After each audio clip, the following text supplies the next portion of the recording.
Survei ini sebut Demokrat berpeluang jadi juara di pemilu 2024, ditulis oleh Syardi dari siwar.com.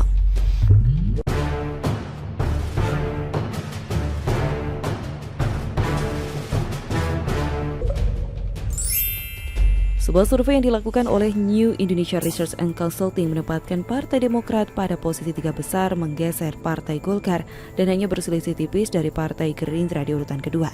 Mungkinkah Demokrat bisa menyalip Partai PDIP dan Gerindra? Kok kayaknya agak lucu ya? Saya pikir saya yang terlalu bias, tapi membaca komentar dari netizen, mereka juga ketawa dan merasa aneh. Nyalipnya nggak tanggung-tanggung, berpeluang bisa melewati PDIP dan Gerindra. Minimal nyalip PKS dulu atau PKB, itu pun entah bisa atau tidak. Tahun 2019 saja suara Demokrat sudah sangat tergerus, tinggal hanya 7%. Apalagi melihat kelakuan sebagian kadernya yang terlalu angkuh dan tak beradab. Terlalu aneh kalau partai ini masih bisa bangkit. Lebih cocok nyungsep dan bakal dari partai kelas 3. Tapi kan survei toh, apapun bisa terjadi. Namanya juga survei, silakan mau percaya atau tidak. Menurut survei ini, tren elektabilitas Demokrat terus mengalami kenaikan signifikan sejak survei dilakukan Februari 2021. Awalnya hanya di kisaran 3%, namun melonjak menjadi 8% dan kini elektabilitas Demokrat kembali naik menjadi 10,1%, membayangi Gerindra yang meraih elektabilitas 10,4%. Posisi pertama masih ditempati PDIP, tapi tren partai terus mengalami penurunan selama setahun terakhir. Pada survei sebelumnya PDIP masih meraih elektabilitas di kisaran 20 hingga 30%, namun kini turun menjadi 19,8%. Golkar juga mengalami penurunan elektabilitas menjadi 7,3% dan merosot ke posisi 4. Demokrat hebat benar, tepuk tangan deh. Bahkan bisa menyalip Golkar, bahkan hampir mengejar posisi Gerindra yang secara politik lebih mengakar dan menggurita di semua lini masyarakat. Dan hebatnya Demokrat berhasil melawan arus. 3 partai atas terus menurun, Demokrat bangkit. Wow, luar biasa. Survei ini juga mengungkapkan elektabilitas AHY berhasil mengungguli Puan Maharani dan Erlangga Hartarto. Ganjar masih di posisi pertama diikuti Prabowo, lalu Ridwan Kamil di posisi ketiga dan Anies di posisi keempat. AHY di posisi kelima selisih tipis dengan Anies. Gak ada yang mau beri selamat nih, atau setidaknya duluan bikin acara selamatan bahwa Demokrat terus meroket dan AHY akan jadi calon pemimpin masa depan. Ini semua pasti karena Demokrat berhasil mengambil hati masyarakat hingga Demokrat terus melejit. Mungkin karena SBY berhasil membuat lukisan yang sangat indah sehingga publik merasa terpukau dan Demokrat jadi lebih populer. Apalagi kadernya yang sangat santun di media sosial, publik makin bangga dengan mereka. Ada yang memuji tukang mebel saja bisa jadi presiden, ada yang memposting meme presiden dan lirik lagu kebangsaan, ada yang dengan cerdas bicara soal pengecatan pesawat kepresidenan. Apalagi saat 2 kakak adik memposting ucapan selamat kepada 2 atlet bulu tangkis putri yang berhasil memenangkan medali emas di Olimpiade Tokyo. Wajah mereka jauh gede ketimbang yang diberi selamat. Publik pasti makin kagum dengan ketulusan mereka. Tepuk tangan, Demokrat akan menjadi partai besar dan bahkan nomor 1 di Indonesia. Kalian jangan iri ya, mau ketawa ngakak guling-guling silahkan, tapi jangan iri. AHY yang gagal di Pilgub DKI Jakarta sekarang jadi sosok yang diperhitungkan. Ibarat anak sekolah gagal ujian level pertama, tapi dianggap sebagai calon terkuat untuk lolos ujian level kedua. Masuk akal ya. Dan jangan lupa ini masih tahun 2021 loh, gimana dengan tahun 2022? Pasti makin meroket. Tahun 2023 elektabilitas menembus langit. Tahun 2024 tak ada yang bisa menandingi. Mungkin elektabilitas jadi 99% dan AHY meraup suara 99% juga. Menang mutlak dong. Apalagi kalau Novel Bamukmin ikut digandeng. Wah, ini bakal unstoppable. Tak ada yang bakal ngalahin mereka. Bakal menang mudah semudah minum segelas air. Jadi bagaimana menurut Anda? Dia yang adalah kader partai lain yang kebetulan berkoalisi dengan pemerintah, tapi masih berpikiran untuk menjaga dan melindungi pemerintah Jokowi dari serangan para oposisi dan lawan-lawannya. Sebelum menonton video ini, tarik nafas dulu dan jangan lupa untuk subscribe dan aktifkan loncengnya. Gerindra siap pasang badan untuk Jokowi, PDIP diolok-olok. Ditulis oleh Panjat Hadis siwar.com.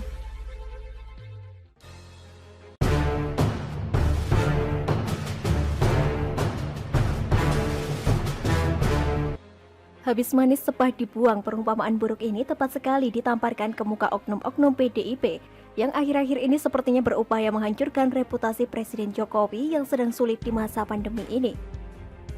Adalah Effendi Simbolon CS yang sok pintar atau kemintar mengkritik Jokowi karena tidak menerapkan lockdown sejak awal COVID-19. Orang ini ingin menjadi pahlawan kesiangan atau baru bangun tidur. Pandemi sudah berlangsung hampir 2 tahun, semua negara sudah terpapar dengan tingkat keparahannya masing-masing. Semua negara melakukan caranya masing-masing untuk mengatasi pandemi ini. Tapi hingga saat ini belum ada satu negara pun yang dapat dikatakan bebas 100%. Berbagai upaya dilakukan pemerintah setiap negara sesuai dengan kondisi geografis, ekonomi, dan sosial budaya politik masing-masing. Awalnya ada negara yang langsung memberlakukan lockdown dan sebagainya. Bahkan ada yang bolak-balik melakukan lockdown. Namun hingga kini sudah berjalan vaksinisasi di seluruh negara. Namun belum ada satupun negara yang dapat dikatakan bebas dari COVID-19. Singapura yang sempat mengatakan menganggap COVID-19 sebagai flu biasa, tiba-tiba mengumumkan terjadinya lonjakan kasus lagi dan melakukan lockdown. Jadi menangani COVID-19 ini bukan semata-mata soal lockdown, karena memang tidak terbukti efektif juga. Yang efektif sebenarnya adalah partisipasi dan kesadaran penuh setiap individu, seperti yang dilakukan oleh masyarakat Selandia Baru. Tapi Selandia Baru bukan Indonesia. Pulau kecil itu di sebelah tenggara Australia itu dihuni hanya sekitar 5 juta penduduk. Tingkat pendidikan, ekonomi, dan gaya hidup masyarakat di sini pun jauh berbeda dengan orang kita kebanyakan. Dan yang perlu dicatat, di Selandia Baru tidak ada kadrun. Pemerintah Indonesia di bawah Presiden Jokowi sudah tepat melakukan kebijakannya. Mungkin tidak sempurna, namun itulah yang tepat untuk kondisi bangsa saat ini. Tentu tidak semua orang sepakat atau sepaham, tetapi pemerintah sebagai pemegang otoritas harus tegas dan tangguh dengan keyakinannya. Apalagi cara yang ada di benak orang lain pun belum tentu akan ampuh jika diterapkan.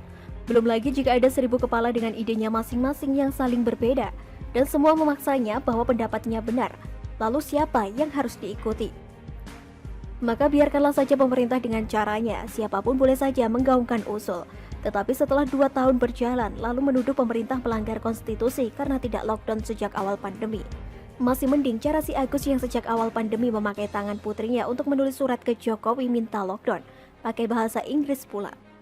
Munculnya oknum-oknum kader PDIP yang ujuk-ujuk seperti menyerang Jokowi, memang sangat mengejutkan.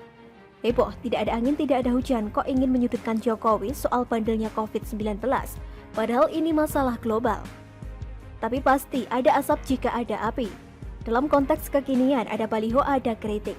Lalu apakah demi baliho lalu Presiden Jokowi harus disasar? Kok tidak nyambung amat ya? Sebagai kader partai pendukung pemerintah, janganlah seperti perumpamaan habis manis sepah dibuang.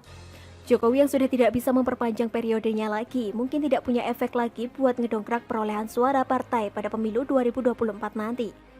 Tapi jangan lantas lupakan efek yang ditimbulkan Jokowi kepada 2 pilpres yang lalu, di mana PDIP memperoleh suara yang signifikan. Itu namanya kacang lupa kulit. Di tengah posisi Jokowi yang sepertinya hendak dikucilkan kawan-kawan sendiri, datanglah kader dari partai lain yang malah dengan gagah berani menyatakan kesiapannya pasang badan untuk Jokowi. Dialah Arief Puyono, politikus Partai Gerindra. Orang yang kelihatannya sudah bertobat dari berbagai kebohongan politik beberapa waktu lalu itu, kini memberikan pembelaan kepada Jokowi yang sedang diserang oleh oknum politisi senior Banteng. Kata si Arief, pemerintah mempunyai sederet alasan hingga tidak menerapkan lockdown di masa pandemi ini.